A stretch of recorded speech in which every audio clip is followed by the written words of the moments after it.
नमस्कार, बुलेटिन में आपका स्वागत है और मैं आपके साथ हिमानी। इस बीच सीधे लिए चलते हैं आपको देहरादून, जहां सीएम पुष्कर सिंह धामी क्या कुछ कह रहे हैं, आइए आपको सुनवाते हैं।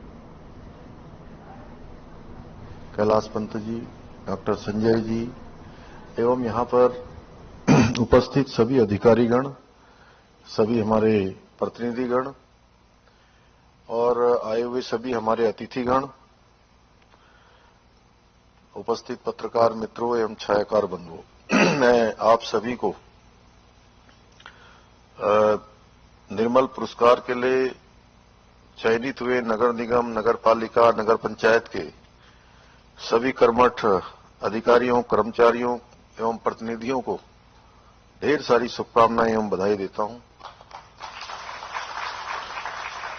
स्वच्छता सर्वेक्षण 2022 में आप सब लोगों ने बेहतर प्रदर्शन करके राष्ट्रीय स्तर पर सम्मान पाकर आपने निश्चित रूप से जहां आप सम्मानित हुए हैं वहीं आपने पूरे प्रदेश का नाम रोशन किया है। इसके लिए भी मैं आप सभी को बहुत बधाई देता हूं, बहुत शुभकामनाएं देता हूं। स्वच्छता सर्वेक्षण 2022 में बेहतर प्रदर्शन के आधार पर वर्ष 2022-23 के 9 निकायों का चयन होना निश्चित रूप से, जैसा कि अभी चौधरी दीपेंद्र जी बता रहे थे कि हमारे यहाँ 100 से भी कम नगर पंचायत, नगर निगम और नगर पालिकाएं हैं। ऐसे में 9 का चयन होना ये हमारे लिए बहुत गौरव की बात है। उत्तराखंड राज्य के लिए बहुत गौरव की बात है। यह सम्मान हमारे सभी जो कर्मठ पर्यावरण मित्र हैं, मेहनती कर्मचारी हैं, अधिकारी हैं, हमारे प्रतिनिधि हैं और प्रदेश की जो हमारी जागरूक महान जनता है उसकी ही देन है। 2014 के बाद आदरणीय प्रधानमंत्री जी ने देश में स्वच्छता का बीड़ा उठाते हुए जिस बड़े बदलाव की शुरुआत की थी, जो उन्होंने लाल किले की प्राचीर से अपना संबोधन किया था, उद्बोधन किया था और देशवासियों से आह्वान किया था, उसका परिणाम है जो शुरुआत हुई आज पूरे देश में दिख रहा है। देश में स्वच्छता के क्षेत्र में शानदार नतीजे आ रहे हैं, शानदार नतीजे आ रहे हैं। और इतना ही नहीं, जहां हम सब लोग स्वच्छता के प्रति पूरी तरह से जागरूक हुए हैं, स्वच्छता के जो लाभ हैं वो हम सबके ठीक प्रकार से ध्यान में आए हैं, वहीं आपने देखा होगा कि छोटे छोटे बच्चे अगर उनके सामने भी कोई केले का छिलका डाल दे, कोई पैकेट डाल दे, तो बच्चे किस प्रकार से नाक बनाते हैं, आप लोगों ने देखा? क्यों करम भाई? तो ये देश के अंदर एक नया परिवर्तन हुआ है, क्रांतिकारी परिवर्तन, ऐतिहासिक परिवर्तन। और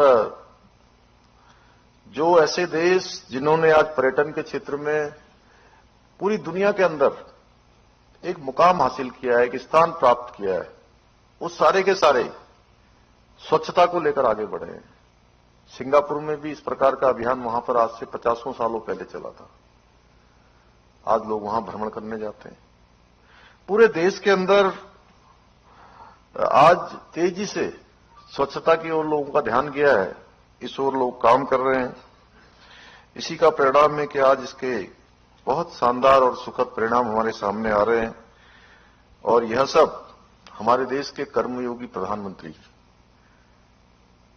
जो आज केवल भारत के ही नहीं बल्कि दुनिया के सर्वाधिक लोकप्रिय नेता हैं, आज पूरी दुनिया के अंदर जिनकी एक्सेप्टेंस है, जिनकी स्वीकार्यता है, उनके महान विजन का नतीजा है कि आज देश के करीब 25 राज्यों ने अपने आप को पूरी तरह से, जिसके बारे में अभी यहां पर नवनीत पांडे जी हमारा बहुत अच्छा प्रेजेंटेशन दिखा रहे थे, 25 राज्यों ने अपने आप को पूरी तरह से खुले शौच में वहीं विश्व अल्पसंख्यक अधिकार दिवस के उपलक्ष्य पर लालकुआं कोतवाली परिषद में अल्पसंख्यक समुदाय के लोगों की बैठक का आयोजन किया गया, जिसमें नवनिर्वाचित भाजपा प्रदेश उपाध्यक्ष जहीर अहमद अंसारी पहुंचे। उन्होंने केंद्र सरकार और राज्य सरकार सहित अल्पसंख्यक आयोग की विभिन्न योजनाओं के बारे में जानकारी भी दी। वहीं आपको बता दें कि इस दौरान अल्पसंख्यक आयोग की जागरूक पुरस्कारों का वितरण भी किया गया, जिसमें योजनाओं के अलावा अल्पसंख्यक वर्ग के कानूनी अधिकारों को भी बताया गया।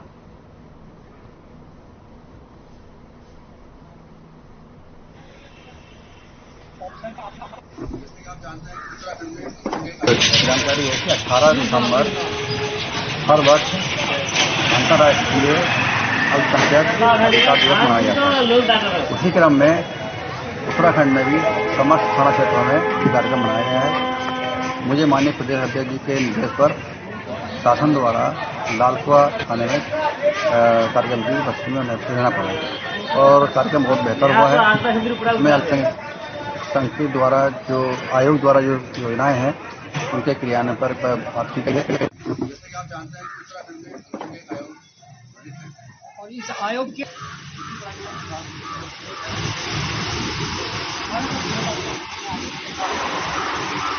इतना डाउनलोड करने के बाद एक OTP हुआ है।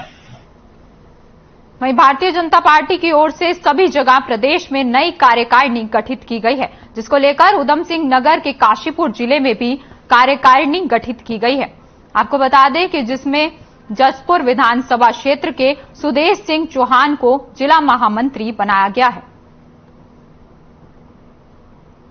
वहीं आपको बता दें कि जिससे जसपुर भाजपा कार्यकर्ताओं में खुशी का माहौल देखने को मिल रहा है। वहीं पूर्व विधायक शिलेंद्र मोहन सिंगल ने बताया कि काशीपुर जिले की कई कार्यकारिणी गठित की गई हैं, जिसमें जसपुर के 4 कार्यकर्ताओं ने स्थान प्राप्त किया है।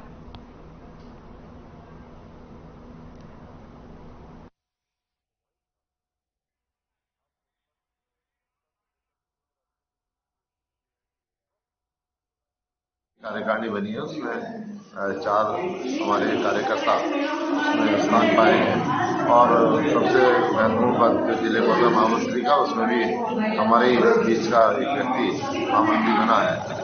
इन सभी का जो चारों हमारे ये दोनों कार्यक्रम होने हैं और इस पे काम बांटना केवल भारतीय जनता पार्टी में ही है। बाकी जो भी कार्यकर्ता हमारे जिस कार्यक्रम में भी जिसकी ड्यूटी लगती है उनसे हाथ जोड़ के निवेदन होगा कि वो इन सभी का जो चारों हमारे ये दोनों कार्यक्रम होने हैं और इस पे काम बांटना केवल भारतीय जनता पार्टी में ही है। बाकी जो भी कार्यकर्ता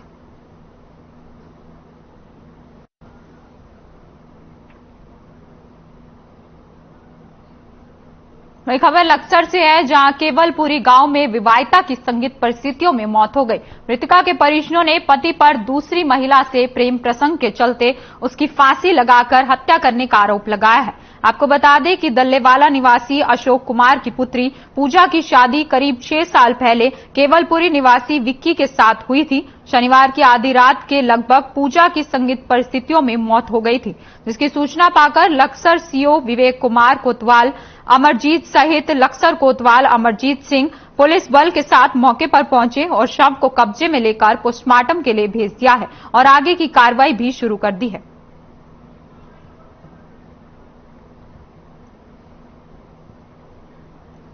तो तस्वीरें भी दिखा रहे हैं लक्सर से आपको, जहां एक विवाहिता की संदिग्ध परिस्थितियों में मौत हो गई है। आपको बता दें कि परिजनों ने मौत का हत्या का आरोप लगाया है और साथ ही आपको बता दें कि इस विवाहिता की शादी 6 साल पहले की गई थी।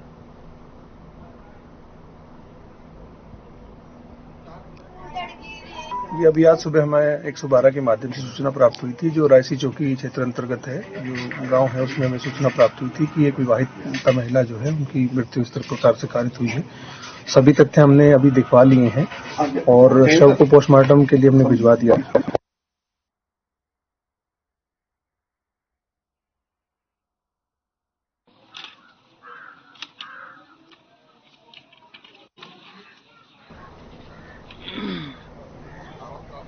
वहीं धर्मनगरी हरिद्वार में देश और विदेश से लाखों की संख्या में श्रद्धालु गंगा में आस्था की डुबकी लगाने आते हैं। इतनी बड़ी संख्या में श्रद्धालुओं के रहने के लिए हरिद्वार में काफी संख्या में होटल हैं और साथ ही आपको बता दें कि कई होटल धर्मशाला अवैध रूप से चलाई जा रहे हैं। अंकिता भंडारी हत्याकांड के बाद उत्तराखंड में अवैध होटल पर हरिद्वार जिला प्रशासन की ओर से कड़ी कार्रवाई की गई और 60 होटल संचालकों को नोटिस देकर अपने कागजात जमा कराने के निर्देश भी दिए गए थे। हरिद्वार सिटी मजिस्ट्रेट अवधेश सिंह का कहना है कि 60 होटल में से काफी होटल संचालक अपने कागजात जमा करा चुके हैं। वहीं उन्होंने कहा कि सभी कागजातों की जांच की जा रही है। साथ ही हमारे द्वारा संबंधित विभागों को भी भेज दिए गए हैं। अगर गड़बड़ी पाई गई तो होटल संचालकों पर कड़ी कार्रवाई की जाएगी।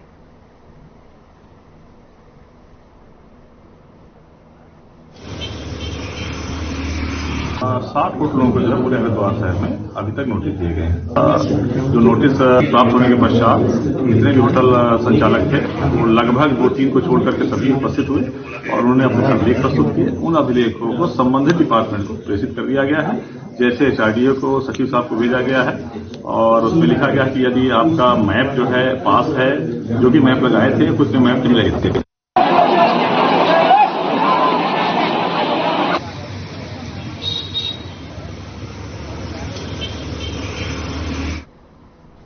जोशीमठ नगर में दिनों दिन बढ़ रहे भूमि कटाव से नगर निवासियों के अंदर डर बढ़ने लगा है। पिछले 4 महीने से नगर में भू कटाव में तेजी आने लगी है। नगर में सुनील वार्ड, गांधीनगर, रविग्राम के कुछ क्षेत्रों में तेजी से भूमि कटाव बढ़ा है, जिस कारण से 300 से अधिक मकान जमींदोज होने वाले हैं। बर्फ के मौसम को देखते हुए इन मकानों में रहना खतरे से खाली नहीं है, लेकिन अभी तक प्रशासन द्वारा लोगों की रहने की व्यवस्था नहीं की गई है। इसी कड़ी में नगर पालिका के सभागार में नगरवासियों ने बैठक कर तेजी से बढ़ रहे भू कटाव को देखते हुए आगामी रणनीति तय कर आंदोलन का निर्णय लिया। आपको बता दें कि सोमवार को प्रशासन को ज्ञापन देने के बाद 24 दिसंबर को जोशीमठ मुख्य बाजार में एक विशाल जुलूस प्रदर्शन किया जाएगा।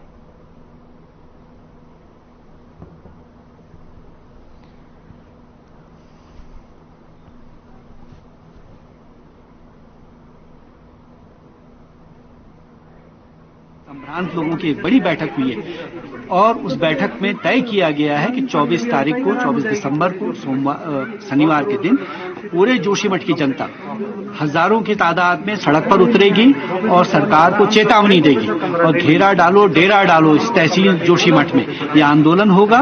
और ये जो भूस्खलन का सवाल है इसमें प्रमुख सवाल लोगों के विस्थापन का सवाल, ये जो बाईपास बन रहा है उसका सवाल। यहाँ से लेकर देहरादून तक मुख्यमंत्री से मिलने की भी हमने कोशिश की, जिसकी बात आप कह रहे हैं मुख्यमंत्री।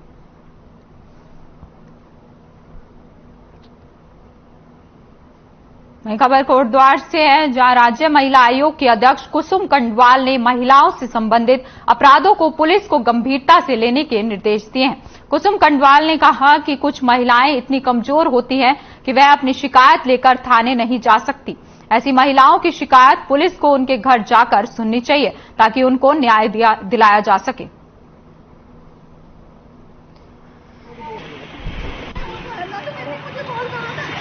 इसलिए मेरा बार बार इन लोगों से कहना है, सबसे कहना है कि भाई आप पहले महिला की कंप्लेंट ले लें और उसे संतुष्टि हो जाए, फिर उसमें आप देखें कि वास्तव में गलत कौन है सही कौन है। और मुझे लगा ज्यादातर कुछ महिलाएं तो इतनी पीड़ित होती हैं कि वो बेचारी उनके पास संसाधन भी नहीं होते, आने का किराया भी नहीं होता है, किसी तरह से वो यहाँ तक पहुँच पाती हैं, पुलिस थाने तक पहुँच पाती है और वहाँ भी उन्हें नहीं सुना जाता है।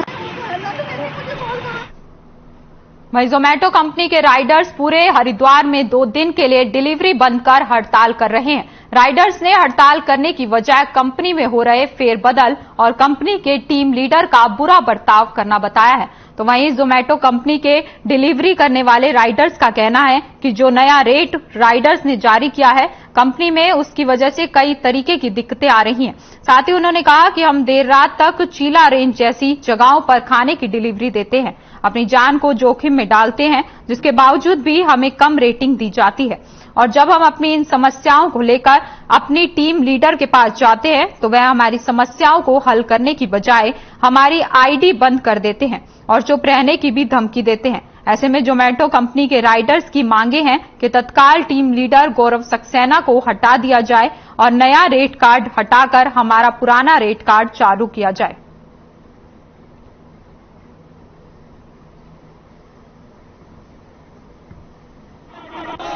सबसे पहली समस्या हमारी टीम लीडर से है। जो टीम लीडर है हमारा, वो हमारे ऊपर इतना ज्यादा दबाव बनाता है हर चीज का। कोई भी बात उससे अगर हम करते हैं तो वो हमारी आईडी बंद करने की धमकी देता है। दूसरा, हमारा जो गिग्स लॉन्च किया गया है, इसमें हमें इतनी ज्यादा प्रॉब्लम है कि जो हमारी पहले कमाई 500 रुपए की हुआ करती थी, उसके ऊपर कंपनी 500 का इंसेंटिव देती थी रेट कार्ड में, वो सब खत्म करके अब बिल्कुल वो भी 200 रुपए पे लेके आ रही है। हमारे पार्टनर जोमेटो के जो पार्टनर थे, उनका एक्सीडेंट हुआ। जो कंपनी ने हमें एक मेडिकल दे रखा है 1 लाख रुपए का, उससे हमारे को कोई सुविधा नहीं मिली। अगर ऊपर से भी कहते हैं, मैनेजर को भी कहा है, तो मैनेजर कहता है कि आप टीएल को बताइए। टीएल को बताया तो टीएल कहता है एप्लीकेशन डालिए, टिकट रेस की। अब तक वो पैसा नहीं आया। उस बंदे ने अपनी जेब से 50,000 रुपए लगाए। टीएल हमें नहीं चाहिए, टीएल हमें नहीं चाहिए। बदल सकते हैं। नई खबर जनपद उधम सिंह नगर से है, जहां वन विभाग की टीम ने गश्त के दौरान जसपुर काशीपुर हाईवे पर उत्तराखंड प्रदेश में प्रतिबंधित सेम्बल की लकड़ी से भरा एक ट्रैक्टर ट्रॉली को पकड़ा है। वहीं पतरामपुर वन क्षेत्र अधिकारी ललित आर्य ने बताया कि गश्त के दौरान जसपुर काशीपुर हाईवे पर प्रतिबंधित सेम्बल की लकड़ी से भरा एक ट्रैक्टर ट्रॉली को पकड़ा गया, जिसे वन चौकी लाया गया और जांच कर आवश्यक कार्रवाई की जाएगी।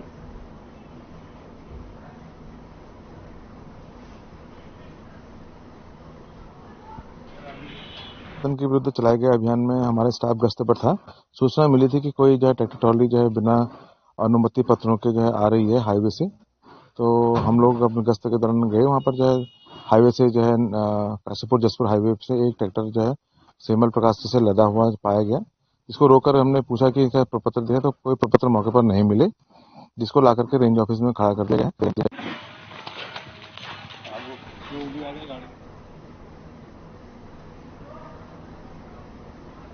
वहीं उधम सिंह नगर जिले के किच्छा में व्यापार मंडल के पदाधिकारियों के बीच चल रहा विवाद लगातार तूल पकड़ता जा रहा है। प्रांतीय उद्योग व्यापार मंडल के निर्वाचित अध्यक्ष राजकुमार बजाज के खिलाफ महामंत्री विजय अरोड़ा और कोषाध्यक्ष नितिन फुटला ने मोर्चा खोल दिया है। व्यापार मंडल अध्यक्ष राजकुमार पर मनमानी किए जाने का आरोप लगाते हुए महामंत्री विजय अरोड़ा और कोषाध्यक्ष नितिन फुटेला ने अपने पद से इस्तीफा दे दिया है। आपको बता दें कि 2 दिन पहले व्यापार मंडल अध्यक्ष बजाज ने कार्यकारिणी का विस्तार करते हुए ये जानकारी दी और साथ ही पदाधिकारियों की घोषणा की थी। कार्यकारिणी विस्तार कार्यक्रम की सूचना न देने और सक्रिय व्यापारियों को कार्यकारिणी में सम्मान न देने का आरोप लगाते हुए व्यापार मंडल महामंत्री और कोषाध्यक्ष ने व्यापार मंडल अध्यक्ष पर तमाम गंभीर भी आरोप लगाए थे।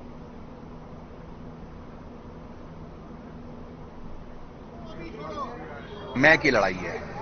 हमारे अध्यक्ष जी सम्मानित अध्यक्ष हैं, उनको एक मन में ये आ गया कि मैं सिर्फ इसकी लड़ाई है, और जहां पे ये आ जाता है वहां संगठन चलाना मुश्किल हो जाता है। मैं संगठन के लिए कुर्बानी देने को तैयार था और समाज को बंटने नहीं देना चाहता था। मैं नहीं चाहता था कि कुछ लोग जो कहते थे कि फलाने समाज को आगे करना है, इसको करना है। समाज सबसे पहले है, पद बाद में है। उन्हीं लोगों ने मुझे बनाया था जिन लोगों के बीच से मैं आया हूं, और उन्हीं के लिए मैं आज इस्तीफा दे रहा हूं। 2 वर्षों से हमने लगातार इनसे वार्तालाप करी। 4 बार हम लोग बैठे, मीटिंग हुई हम लोगों के बीच में। हमारे अध्यक्ष, माननीय अध्यक्ष जी का कहना यह था कि हमें जरूरत नहीं है। कई बार उनके शब्द ये हैं, मेरे पास उसकी रिकॉर्डिंग नहीं है, लेकिन उनके शब्द ये थे कि हमें आवश्यकता नहीं है। अब एकाएक आवश्यकता क्या पड़ गई उनको, और अगर आवश्यकता थी भी तो हम लोग की क्या सहमति नहीं थी? हम तो सहमति हमने हमेशा से देने को दे रहे थे कि आप युवा टीम को साथ जोड़िए, आप अपने समाज के लोगों को साथ जोड़िए, बुजुर्गों को साथ जोड़िए। और ये इस तरह के आरोप अगर हमारे सम्मानित नगर अध्यक्ष राजकुमार बजाज जी मेरे ऊपर लगा रहे हैं, तो उनको अपने गिरेबान में झांकना चाहिए कि यही टीम जो आज यहाँ पर खड़ी है, इसी टीम ने उसको रात दिन एक करके उसको जिताया था और उसको इस मुकाम तक पहुंचाया। आज इसी टीम के लिए वो ऐसा सब कुछ कर रहे हैं, बड़ा सोचने का विषय है। पता नहीं वो किसके इशारों के ऊपर ये सारा काम कर रहे हैं। नई दिल्ली से आ रही रानीखेत एक्सप्रेस की चपेट में आकर हाथी का एक बच्चा बुरी तरह से घायल हो गया। कई घंटों तक घायल बच्चा अपने परिवार से बिछड़कर पटरी के किनारा घायल अवस्था में तड़पता रहा। जैसे ही हाथी के बच्चे के परिजनों को उसके बारे में पता चला कि एक बच्चा परिवार से अलग होकर घायल अवस्था में पटरी के किनारे पड़ा हुआ है, वैसे ही हाथी के परिवार के लोग बच्चे के पास पहुंचे और उसको चारों तरफ से घेर लेते हैं और साथ ही इसी के दौरान किसी तरह से जान जोखिम में डालकर वन विभाग की टीम को सूचना दी गई और साथ ही संदीप कुमार डीएफओ के नेतृत्व में रेस्क्यू टीम मौके पर पहुंची और घायल हाथी के बच्चे को इलाज के लिए भेज दिया गया।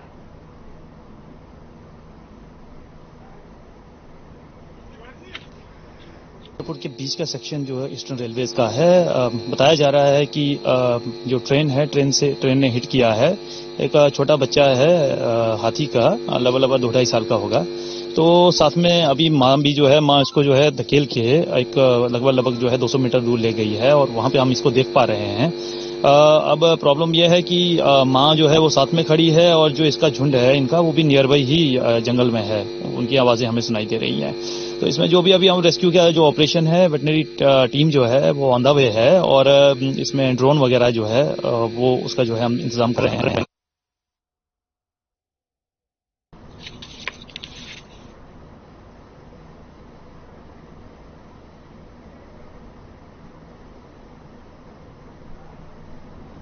चलिए खबरों में आगे बढ़ते हैं। खबर मंगलोर से है, जहां सरकार का बेटी बचाओ बेटी पढ़ाओ का नारा दम तोड़ता हुआ नजर आ रहा है। बेटियों के उज्जवल भविष्य को साकार किए जाने के लिए बनाए गए शिक्षा के मंदिर खंडहर में तब्दील हो चुके हैं, जिससे बेटियों के शिक्षित होने के सपने भी सरकार की लापरवाही के भेंट चढ़ गए हैं।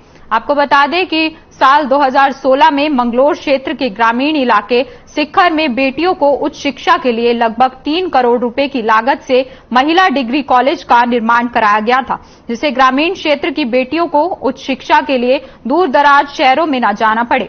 कॉलेज निर्माण के 6 साल बीत जाने के बाद भी डिग्री कॉलेज सुचारू नहीं हो सका और करोड़ों रुपए की लागत से बना महिला डिग्री कॉलेज खंडहर में तब्दील हो गया।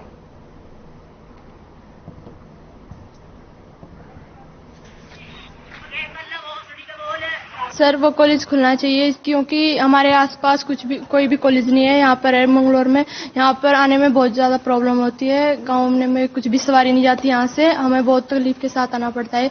और भी लड़कियां हैं, इसी वजह से कुछ लड़कियों को घर पर ही बैठाया गया है।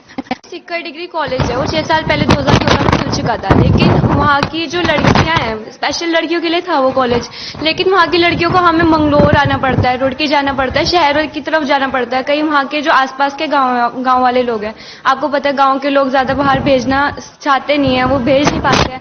तो उनको मतलब वहाँ पे सिक्खर में जो कॉलेज खुला था वो एक तरह से हेल्प थी उनके लिए कि वो उनको वहाँ पर अपनी लड़कियों को भेज सके, लेकिन वो इतने साल से बंद पड़ा है, कॉलेज खुल नहीं रहा है। तो हमें ट्राई करना चाहिए कि सरकार को ये तक मैसेज पहुंचाना चाहूंगी कि वो कॉलेज दोबारा से खुले। ये महाविद्यालय जो है 2016-17 में बनके तैयार हो गया था और ये भी हम जानते हैं कि भाई ये अल्पसंख्यक विभाग भारत सरकार से इसको फंडिंग हुई थी और तब से ये विद्यालय अभी चालू हालत में नहीं है और इसका रखरखाव मंगलौर राजकीय महाविद्यालय के पास है। और मैं तो यही चाहता हूं कि कोई संस्था अगर खुलेगी तो उसका लाभ पूरे क्षेत्र को मिलता ही है। जहां तक इस डिग्री कॉलेज की बात है, ये MSDP में बनाया गया था, सिक्खर में मैंने इसे बनवाया था 2016 में, लेकिन उस तफाक से फिर 17 में चुनाव हो गए तो मैं हार गया चुनाव और नए विधायक इसमें आ गए।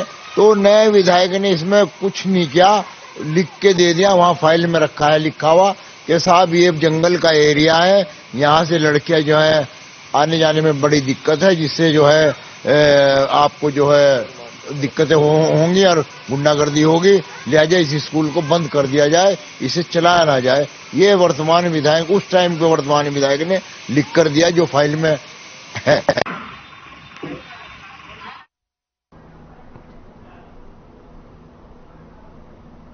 फिलहाल इस बुलेटिन में इतना ही। आप बने रहिए हमारे साथ। नमस्कार।